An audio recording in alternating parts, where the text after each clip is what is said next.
So I'm Josh Goldberg, and this is the Southstar. My name is Glen Duncan, and this blinding piece of tech is the Southstar. The Southstar is a light sculpture. It's a joint project between Josh Goldberg and myself. Josh came to me one day and said he had a concept for a piece of light art, and we sat and brainstormed for a little bit and recycled some of the bits and pieces from previous projects, and this is what we came up with. The Southstar is a large-scale, 9-foot tall and 9-foot wide LED sculpture that has been built over the past year and a half by myself and Glen Duncan. It's composed of 40 panels, 36 LEDs each, which are assembled in a spoke fashion. It is entirely controlled. It is an entirely analog controlled circuitry device, and every piece of it, from the hardware to the software, was pretty much designed by Glen or myself, with the exception of the laptop computer used to drive it and the audio interface used to send the control data to the device itself. So the individual light elements, the panels on the Southstar, are a board that I turned out. It was actually the first board I built and designed for the purpose of doing LED art, light art. We're driving the LEDs with AC current. Each color is on one side of the cycle of the AC. And the LEDs are arranged electrically. They're opposed, so current, one side will light when the current's flowing one way, and the light the other color when the current is flowing the other way. It gives us a really nice kind of flickery effect. The idea behind the spokes of the Southstar actually grew out of another piece of light art that I built in collaboration with Josh, which were giant VU meters, like you'd find on a stereo or on a mixing console. And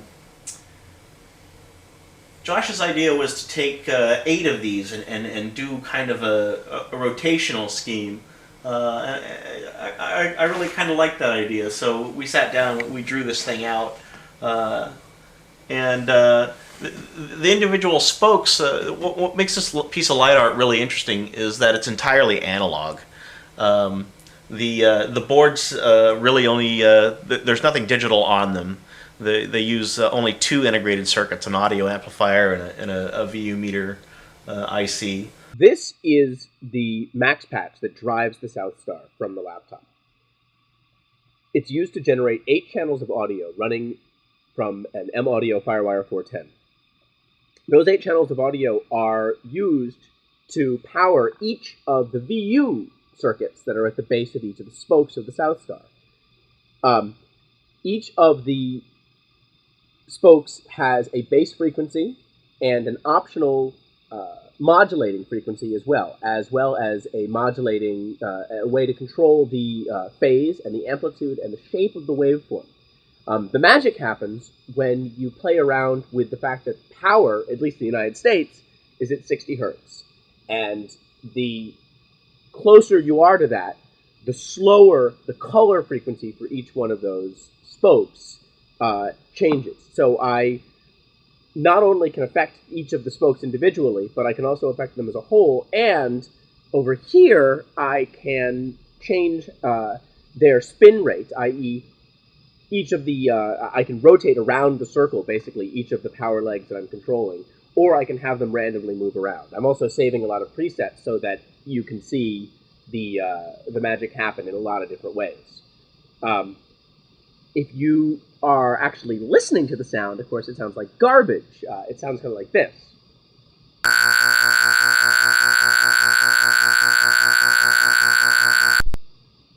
But if you're watching it, then it's substantially different, and it's really very beautiful, as you can see. This is the heart of the spoke. Each spoke has an identical board. As I said before, it's an analog interface, which means that it takes its signal in as a voltage or audio. It is audio reactive. Originally, it was a VU meter driver board that I designed, and the output of the VU, when it drives these LEDs, it's also driving a high power AC optocoupler, which is capable of driving AC loads up to, probably 100 watts or so. You can drive lamps, any non inductive load with these. So we have each channel going up and driving a single panel of LEDs. The voltage that we're using has been stepped down. We're using 24 volts AC. But it, like I said, it could drive 110 or 220 just fine. So I can actually turn them all off here and turn them all on. And so here's one leg right now that I'm actually just sending a tone in, and I'm spinning it around. I can turn off the spin, and we've got that one leg of power. And now I can go ahead and spin it manually.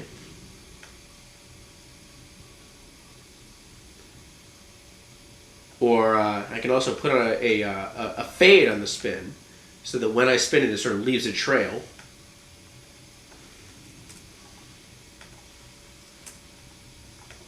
There. And now you can actually see that this is one leg that's spinning at that speed.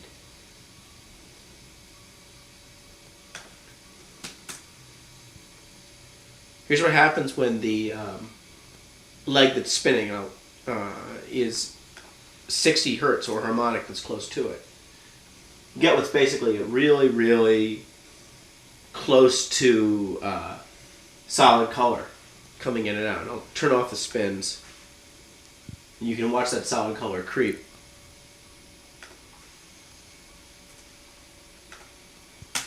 And now it's on all of them. And what's great about about this is that the variance of the power makes it so that the thing fades back and forth pretty slowly between the blue ones being primarily on and the orange ones being primarily on. Yeah, the two frequencies are beating against each other at such a close frequency that they're drifting in and out of phase. And I can play with that a little bit by actually starting to move it sort of further away from 60.